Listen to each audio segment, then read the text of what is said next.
thank you for joining this call, my call this evening.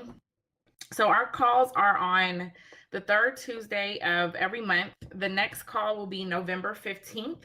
So you can put that in your calendar for November 15th, and it will be from 5 to 6 Mountain Standard Time. So for those of you that don't know me, I'm Jice, and I'm the owner of B2B Thrive, and we are here to help your business grow. So the purpose of these calls are really for us to dig in with our business owners and get a little deeper into their personal and professional development. And we really want to be able to provide that value and that service to our growing customer base and our growing business owners. So today's call is about customer service and the overall customer experience. And I feel that we kind of use these words interchangeably, but they're really not. So I really want to start off by, first of all, just sympathizing or empathizing with the fact that customer service can probably be one of the most frustrating aspects of your business, especially if you feel like the things that happen are just not your fault. I'll tell you just real briefly about a story that happened to me recently with one of my customers. So B2B Thrive, we do design services. And so in the process of helping one of my customers with their website, I felt like I was just going above and beyond everything that I could possibly do to really help this customer make things happen. I helped him with his content. I helped him edit some information. I actually viewed some of his, the content and videos that he was putting on his site. I gave him my honest feedback in order for him to put the best of himself onto his site. I worked with him on creating various services and accounts, getting them set up. We did screen shares. I mean, the whole nine. None of these things are in my contract, like none of them. So this was my effort and my attempt to really go to the max for my customer. And so I'm all excited. I'm thinking, man, he's going to be so pumped up about the way that his site looks and all the work that I put into making this the best site possible. And I get an email. And in his email, he's like, hey, Jice, I really appreciate you helping me with my content. And I appreciate you showing me some of the technical side of things. And I appreciate you helping me get these accounts set up. And then before I could even finish the email, I'm like, but what? Like, what could you possibly have a problem with? And then he says, but, I really feel like we're behind the delivery time that you promised me. So this is when I realized that although I had briefly explained the process to my customer, that somewhere there was like a breakdown in communication and that he was believing that we were outside of the time frame. And the truth of the matter is we weren't. But the way that he felt was that it didn't matter of all of the rest of the things that I did, because I was lacking on this one area. He felt like the service was below exceptional. And so I actually had to take a step back for a moment and breathe before I could respond. But the truth of the matter is that this happens frequently. And so what this actually prompted me to do was to create a customer support area on my website so that I could help ensure that I had resources for my customers to go to understand how the process works, because I never want to have this experience again, right? So even for myself, I completely understand and sympathize with how frustrating it can be at times to deal with clients. And because this is a safe space for business owners, we can talk about that. So I wanted to just share that story again, just to tell you that I understand, right? But here's what you have to understand is that customers now are smarter than they have ever been. And because they can go and look up anything on Google or YouTube, because of the ease of commerce online, because of a lot of competition in so many areas where competition didn't once exist, customers are also less loyal than ever. However, there was a study that came out that said 86% of your customers would pay more for better service. So what this means is that there's a unique opportunity to really create value and service that can set you apart from your competitors. And how do I know that your competitors are also not giving the best service? There was a survey done by Bain & Company, which said that they surveyed both customers and they surveyed companies. And that survey, the results of that survey said that only 8% of customers felt that companies actually delivered a superior customer experience. So 92% of customers feel that companies really don't do a great job with customer service or the customer experience. However, when the companies were surveyed, 80% of the companies felt that they delivered superior customer experience. So we can see that there is like clearly this breakdown between what we as business owners feel that we're providing versus what customers feel like they're getting. And so if you're able to find a way, a system, processes that allow you to provide a superior experience, not only do we know that customers are willing to pay more for it, but this is also a differentiating factor that will set you apart from your competitors. So, as I mentioned, customers are smarter than ever before. They're also less loyal, but they're also willing to pay more for better service. Now, how else is customer service important to your business? Reviews. Have you ever been so infuriated with the business that like this prompted you to actually go on to Yelp or Google or wherever you found this business and like actually write them a bad review? Like this means that your level of service was horrible. I'm sorry, the level of service that you provided to them was horrible, so horrible that you went online and you actually put in a review and told people, do not buy from this company, right? Those reviews can crush you or they can actually boost you. How often are you looking for a service and you decide to do a Google search for one? And then the first thing you look at is what their rating is. If they have probably a 3.5 to 5 star rating, you're really comfortable with doing business with them. You're probably going to be more comfortable the higher up that rating is. So 4 stars, 5 stars, you're probably pretty good to go. You trust that other people have actually liked their service enough to come in and review it, that you feel comfortable giving your money to them. What happens when you see a business that has 1 star or 2 stars, right? You want to instantly start looking through and finding out like, what did this company do wrong? Or you might just skip that company altogether and you're like, I'm not even going to try. So having an understanding that reviews can build or break your business is huge. What else can customer service do for your business? Customer service is a part of what your brand is built on. And so we all know a company that has really pushed and promoted excellent service. And because of that, people know them for that service. You would recommend them for that service, even in the fast food industry. I mean, think Chick-fil-A versus McDonald's, right? So Chick-fil-A is always clean. I'm calling them servants. They're not servants, but the workers, the employees, there we go. The employees come in and they say, my pleasure for everything. They will bring you your food. They will come and pick up your tray. I mean, no one at McDonald's is picking up your tray. And so even though they're both fast food and fast food doesn't have a reputation for providing great service, Chick-fil-A has set themselves apart because Chick-fil-A is actually known for providing good service in the fast food industry. So customer service will help you build your brand. Also, customer service will help you get repeat customers. And if you aren't familiar, get familiar with this. Having repeat customers costs less than getting new ones. So you want to be able to provide that service to create loyal customers, keep your customers, have customers that will pay more, get better reviews, which actually boost your business and create a brand around the fact that you provide this excellent service or excellent product. So here's some things to just kind of keep in mind, and then we're really going to jump into the customer experience strategy. But I want to just be certain that we keep in mind some of the ways that we provide excellent service, like just basic ways, right? I mean, smiling. Like, have you ever talked to someone and you can just hear in their voice off the top that they're not having a good day? And especially if you're having an issue, like you don't want to deal with that person. That person clearly doesn't want to deal with you. So when you're looking at your business, you never want to be this person. That's not who you want to be. So even something as simple as writing emails and answering your phone with a smile can go a long way. When I was talking about that client who had clearly, not seen how hard I worked to provide him service, the reason why I had to not write his email initially in response was because I could not smile while I was writing the email. And I needed the correct tone to come out in the email. And so the issue ended up being resolved. And I partially believe that that issue was resolved because I was able to respond to him with a smile.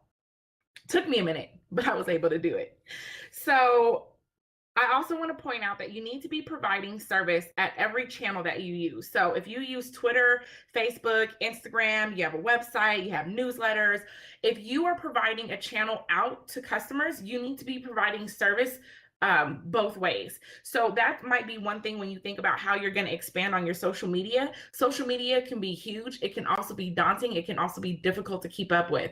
So if you don't ever use Twitter, then I would suggest not providing an outlet via Twitter if you don't have a way to respond to your to potential customers coming in via that channel. I hope that makes sense. The last tip that I want to provide to you is to know what your customers want. And this is just general. Every customer wants to be heard. They want to know that you understand what it is that they need or that they want. So not just to be heard, but to be heard and then to be understood. Because that can be an incredibly frustrating situation for you to speak and for someone to let you speak, and then they provide you a solution on a completely different issue that you weren't actually having, right? And so now you feel like, okay, well, you heard what I said, but clearly you didn't understand what my problem was, or you didn't understand what I need. And so, seek to understand and to hear your customer. And then also, customers want to be cared for. So they want to know that you tried. They want to know that even if you weren't able to resolve the problem, that you actually gave it effort and that you cared about the issue that they had, or you cared about what it is that they needed. So keep those three things in mind. Customers want to be heard, they want to be understood, and they want to be cared for. And so if you begin to build on just some of those basic tips right there, you can begin to put in place an excellent customer experience strategy. So I want to shift into really talking about what this strategy could look like. So we're going to move from talking about service to really the entire experience, right? Because providing support is really just a part of the overall experience. So why is the experience important? I mentioned earlier about this survey from Bain, right? So how your customer sees you versus how you see yourself.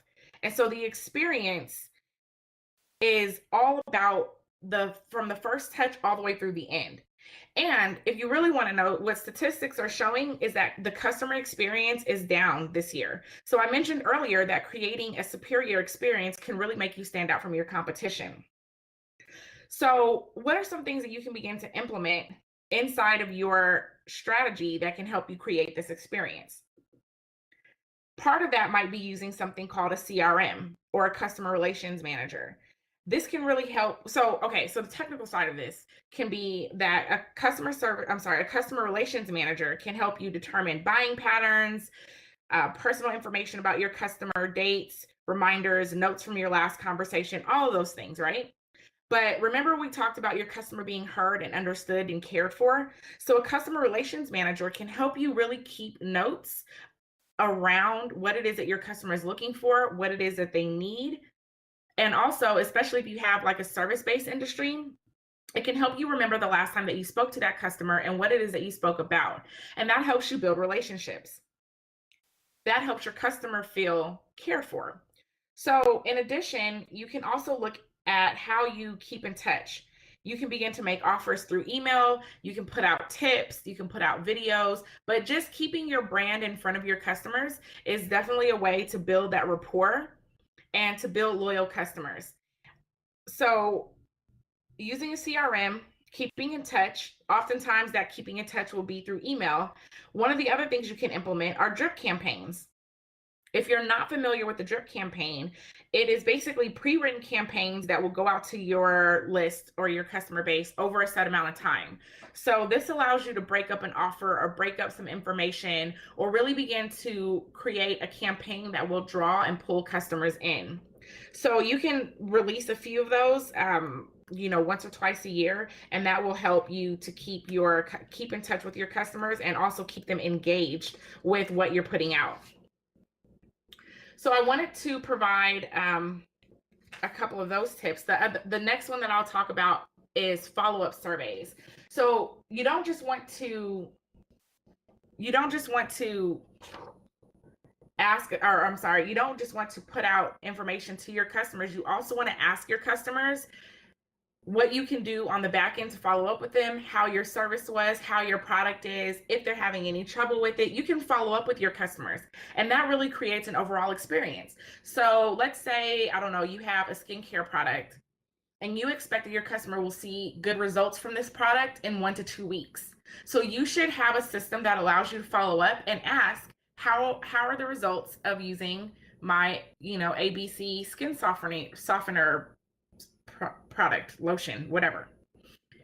The point is, you want to follow up and actually touch base with them to see how you're doing and see how they're liking it. Let's say if you are in, so I just talked about a product. Let's say if you're in a service. So for instance, I just mentioned that same client. So I finished my client up a couple of weeks ago, and then I followed up with him just to say, hey there, now that you've sat on your site for a few weeks and you've had a chance to digest that, how do you feel about your site now? And allowed him to give me his feedback. And gratefully, the feedback was all positive. But that follow-up really helps. And so he said, hey, thanks for, following up with me. And thank you for providing some additional tips. Oftentimes, especially in service industries, I like to follow up with additional things that people can do that also keep you as a value to your customers. So when I followed up, I didn't just say, hey, how's your website? I said, hey, how's the website looking? What did your friends and family think? Then I asked, what do you have a plan in place for maintenance? We briefly discussed this, but here are some things that you can think of over the next quarter so that you can keep your site fresh. And here's why you want to keep it fresh, because these are Google industry standards. So now follow-up email provided some value, right? So those are some things you can do. You can do follow-ups and follow-up surveys. And then also you can create solution-oriented content. So I mentioned before with this same customer that because of this experience, I decided to go and create a customer support area. So now I've gone through and I found frequently asked questions. I have some help videos or some self-help videos that I'm going to make, and also a couple of blogs. So I'm working on all of that now. And in the next couple of weeks, I'll have a self-help or support area tab built into my website. And this is because I don't want another customer to feel frustration, especially when I know I've worked really hard to provide that value. So how can I begin to automate that process so that I don't necessarily have to do so much work, but I can still ensure that there are better results than what I have had? So those are some things that you can do.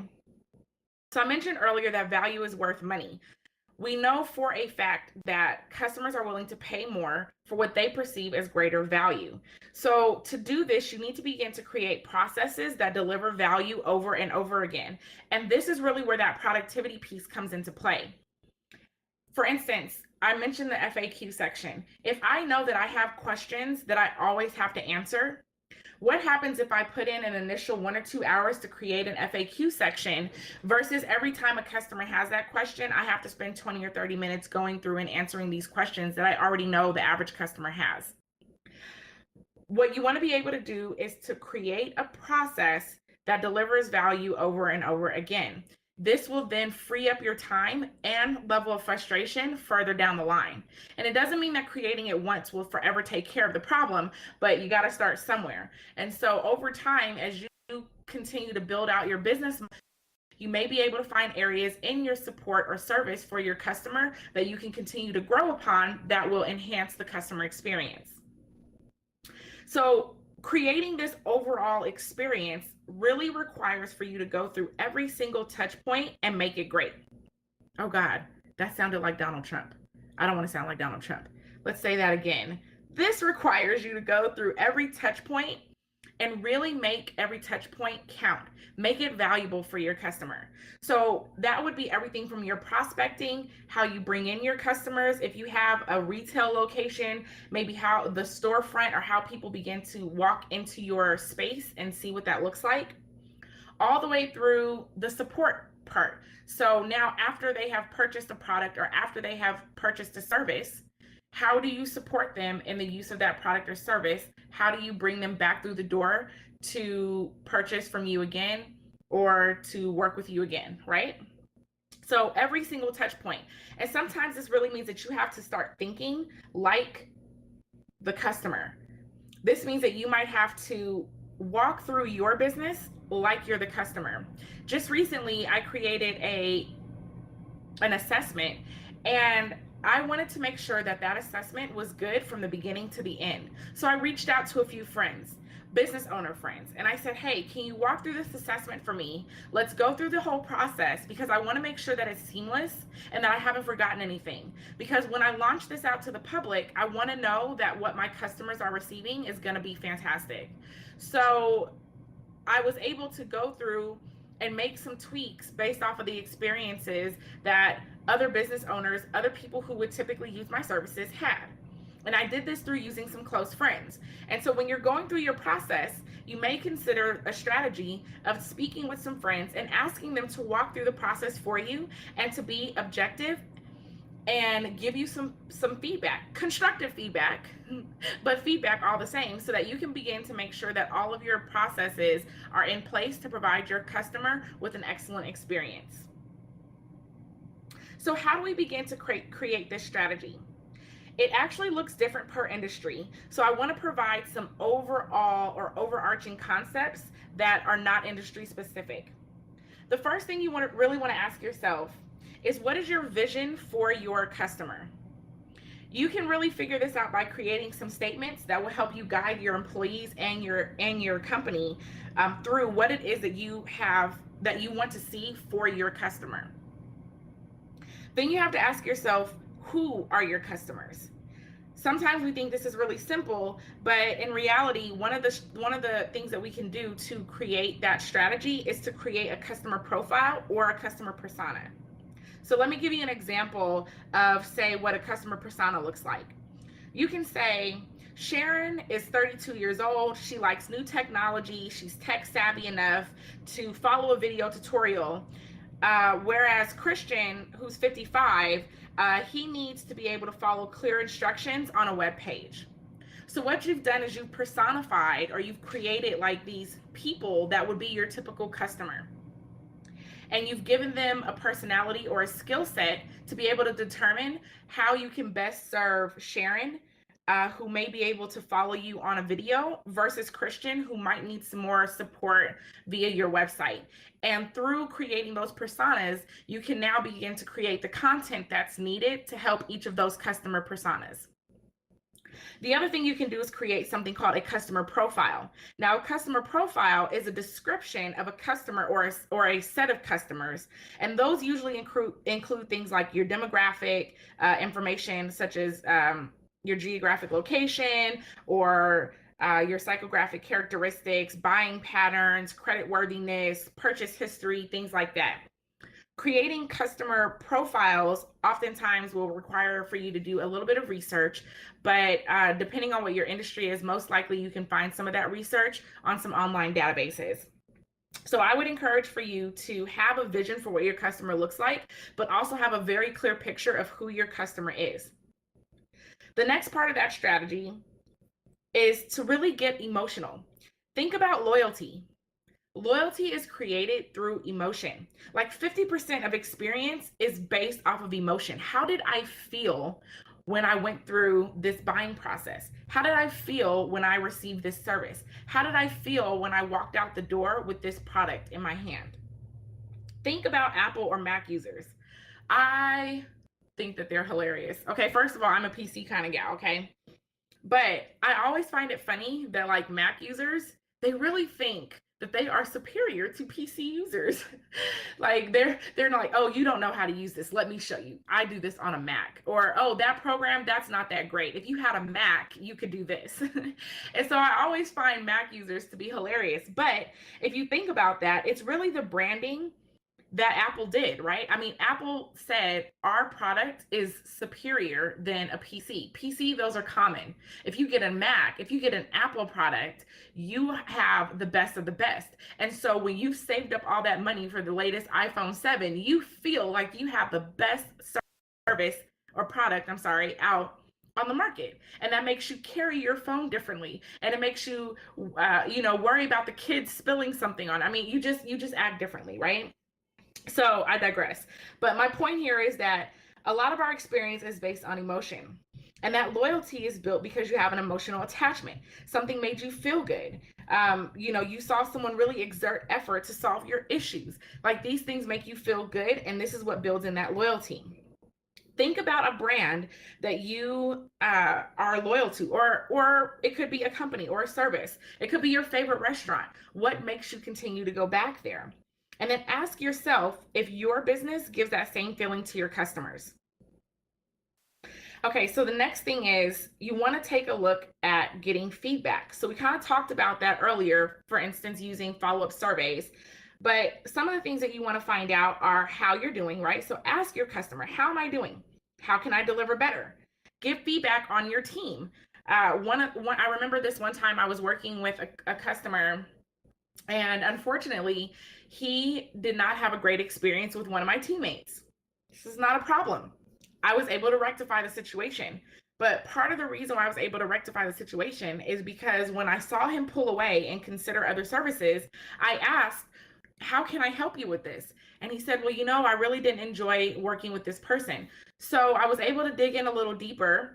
We were able to get the issue resolved. But it was important for me to ask because I might not have ever known what was the conflict between he and my teammate that was going to make him go elsewhere. So that's part of the support process. And then you have to act upon it. So not just to ask for feedback, but actually ask for feedback and then make a plan to work on that feedback. There's a bank that I recently switched over to, One United Bank. And one of the things that I hesitated when I did this is because One United Bank had these really low fees for mobile deposit. Okay, so I live in a state that I don't like any of the banks out here. I've been to so many, I don't like them. So One United was an online bank. And I go in I speak to someone online because I realize that I can't deposit my check. And I'm like upset about this situation because banking, from a remote location requires the use of me being able to have some of these special features. So I told him, hey, I really need this limit raised. And at the time, she said, I'm so sorry, ma'am. We really don't have a way to raise that, but let me talk to my team and let them know that this is a concern of yours. And so within a month, I actually received a call back from the bank to let me know that they had now raised across the board the limit for mobile deposit. I thought this was great. It showed to me that they actually took what I said into consideration. And I'm not sure all what channels that she had to do that, but just the fact that not only did they take into consideration what I needed, but they actually took the time to call me back and tell me that they had resolved my issue just did wonders for me. So I love that bank. And that's really the way that you want your customers to feel about your business, right? So I want to shift in here to talking about how do you determine if your investment in customer experience is worth it? Because now at this point, I'm sure you're starting to go through your own processes and start to think, oh my goodness, there's probably so many areas and ways that I can really boost this or make this happen. And I don't want you to feel overwhelmed, but I do want you to be aware of how this can really help boost your business, not just in repeat customers, not just in customers who are willing to pay more like we discussed, but really what is the actual return on your investment for putting in work to develop an excellent customer experience. So the industry standard is to ask, would you recommend this company to a friend or relative? This is something called the Net Promoter Score. And basically, we've seen these before, right? Someone says, from 1 to 10, would you recommend this business? So this is how you calculate your Net Promoter Score. Okay, so first of all, if you're not getting a Net Promoter Score, I would recommend that you implement this, right? So this is literally just a question. You're asking on a scale from 1 to 10, how would you recommend, or would you recommend my business? Yes, 10 being yes, I would, 1 would be never. So how do you calculate your Net Promoter Score? You do this by subtracting the percentage of your 9s and 10s from the percentage of your 1 through 6s. Why did I leave out 7 and 8s? because 7 and 8s are passive, and that means that customer is not loyal and that they'll pretty much go anywhere. So you want to focus on your 9s and 10s, and also focus on your 1 through 6s. So 1 through 6s are people who aren't satisfied, and those people can ruin your brand. So if someone says 1 through 6, you want to take the time to follow up with them and see if there's any way to correct their recommendation, or correct their experience, or help to boost how they felt at the end. If you have someone who is giving you a 9 or a 10, those are people who are promoters of your business. And you may want to consider how you make them repeat customers. You may want to consider finding out how you can get referrals from them. And you may want to consider giving them discounts or other offers or specials so that they can stay involved and connected to your business and stay loyal to your brand. So your net promoter score, you're going to take your percentage of 9s and 10s, and I'm sorry, you're going to subtract your percentage of 9s and 10s from your 1s and 6s, and that's going to give you your score. So if you're not asking that question, you need to implement that right away so you can begin to create or find out what your net promoter score is, and that's really going to tell you or help you to figure out maybe where you need to start in terms of creating your overall customer experience. So I want to kind of wrap up here by saying that customer service is a part of your overall customer experience. And I just want to reiterate those things that you can implement to make your service beneficial and more memorable. You can implement having a CRM, emails, drip campaigns, surveys, and then adding self-help content or support content to your overall message as you build that out. I want to talk about how you can create your customer experience strategy to differentiate your business from your competitors, right? So again, just a recap there is having a vision for your customer, knowing who your customers are, pulling from emotion, and then getting feedback. Because at the end of the day, what the numbers say is that your competitors aren't really doing a great job at this. And the way that you can differentiate yourself from your competitors is to begin to do a great job in this area. And so the last thing that we talked about today is how to measure your return of investment or on investment by calculating your net promoter score. So remember, you have to ask, would you recommend this company to a friend or family? And you're going to need to take away your percentage of 9s and 10s from your 1s and 6s, but you have to address both. So as you're building out your strategy, you need a process or a system in place to address both. You need to be able to thank and stay in touch with and use your 9s and 10s to help promote your business, but you also need to go back and make amends as much as possible with the 1 through 6s. And people who are 7 and 8s, don't worry too much about them. They're not going to be loyal. They'll pretty much go anywhere. So I believe that pretty much wraps up this call. I'm going to unmute the line and see if there are any questions.